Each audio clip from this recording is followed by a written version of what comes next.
পাক রব্বুল আলামিন বলেন, জানুনি কোন কাজ করলে পরে আমার ওলি হওয়া যায়? দুইটা কাজ করলে পরে আমি আল্লাহর ওলি হওয়া যায়। আমরা প্রথমে ওলি হওয়ার পরে সুসংবাদ পেলাম, আল্লাহ পুরস্কার জানায় দিলেন। প্রথমে বললেন আমার ওলি হও।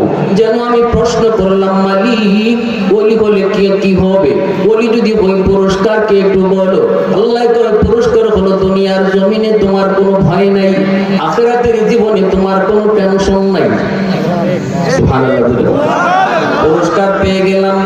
এইবার আল্লাহ পাক রব্বুল আলামিনকে আমি আপনি খুশি হয়ে যেন জিজ্ঞেস করি, মালিক এটাই তো আমি চাই।